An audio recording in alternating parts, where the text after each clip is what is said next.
In Dante's Inferno, we were assigned to Circle 7, which is named the Violent, and Round 2, which is the Violent against themselves.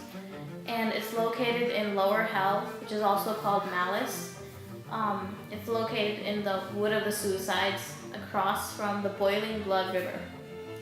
The two sins associated with this round are violence against the self and violence against the substances. And basically, violence against the self is killing yourself in an intentional manner, and violence against the substances is when you destroy your own or other people's possessions. The punishment for violence against yourself is that your soul is stuck in the body of a tree, while harpies, which are these creatures we'll talk about later on, eat your leaves and create painful wounds. You're only allowed to speak when you're bleeding from your wounds, and in other words, the punishment fits the crime because you are ungrateful of your human body, you're now stuck in a less great tree body. The punishment for destroying your substance is that you have to run through the woods and you have to constantly be chased by hounds that tear off your limbs and your body. This is very painful, and eventually your limbs will grow back, and this process basically repeats itself. The punishment fits the crime because since the sinners destroyed their substance world or their possessions with violence, the hounds will destroy their bodies in retribution. There are many important people in Dante's Inferno. The first person is Pier delle Vigne, and he was a famous minister of Emperor Frederick II. In 1297, he was accused of treachery and imprisoned and blinded. And he basically committed suicide to escape torture. And he was also a famous Italian poet. And in this canto, Pier's soul tells the story of how he died and came to be in hell. Dante placed Pier in this level of hell because he killed himself just to escape torture, and basically he was violent towards himself. The next person is Giacomo da San Andre, and he was a Fuadin and had a lust for wasting his own and his neighbor's possessions. He loved to prank with fire, and one time he set fire to all the workers' huts and buildings at his estate to celebrate the arrival of certain noble guests. How he died was he was murdered, and Dante placed him in this level of hell because he destroyed many of the workers' huts, and he basically displayed violence towards possessions, like he wasted many substances with fire, and that's why he was placed in this level of hell. Unknown Florentine is the next person, and the soul, we don't know much about this person, but the soul of Unknown Florentine symbolizes the suffering of the Florence when he replaced Mars with John the Baptist. And due to his grief, he basically hung himself. Dante placed him in this level of hell because he committed an act of violence towards himself. The last person is Lano da Siena, and he was a famous squanderer, and in the battle against the Aradins, he deliberately courted death because basically he had gave up all his wealth, and he was unwilling to live in poverty, so he wanted to die.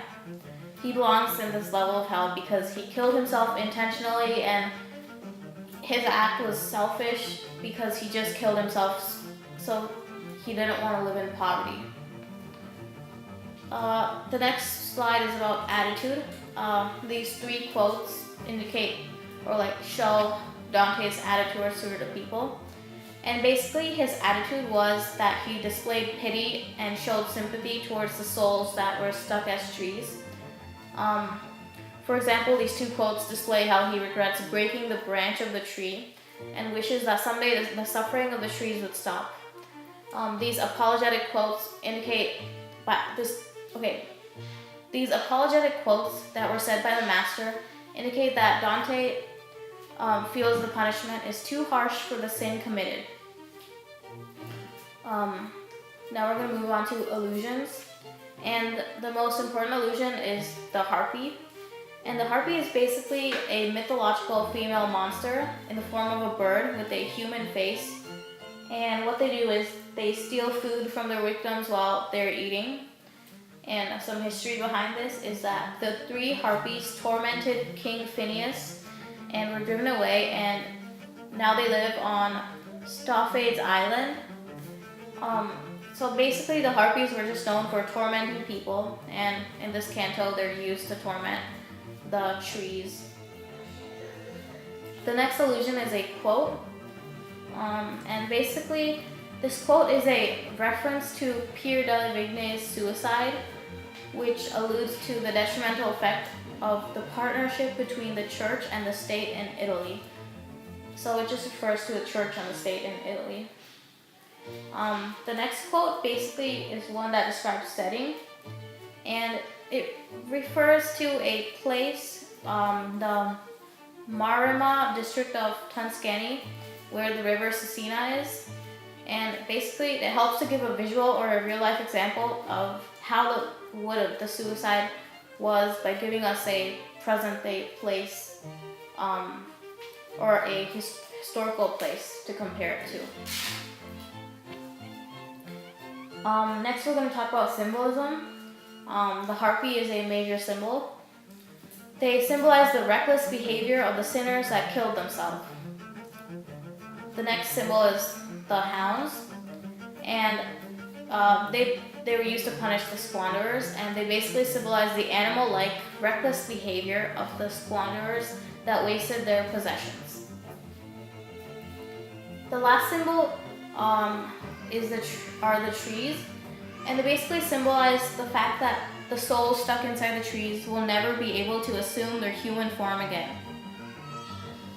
Now we're going to talk about imagery. There's a quote about imagery, and basically it describes how you can almost hear the souls cry out in pain when their branches are broken and the blood bleeds out. This helps to make the reader visualize the horror of the awful punishment and pain felt by the souls in the trees. The next example of imagery is this quote right here, and this basically describes the dark and the grim woods in which the souls reside. Words like gnarled, warped, and poison also set a scary and fearful setting for this canto. We also found an oxymoron, and in this quote, hell is referred to as a sweet world, and obviously we know that hell is not sweet, and hell is actually the opposite of this, but it's actually said by the master as an apology to the tree for breaking off its branch. Now we're gonna sort of summarize the whole canto that we had. So in the beginning, Dante hears cries of pain but sees nobody.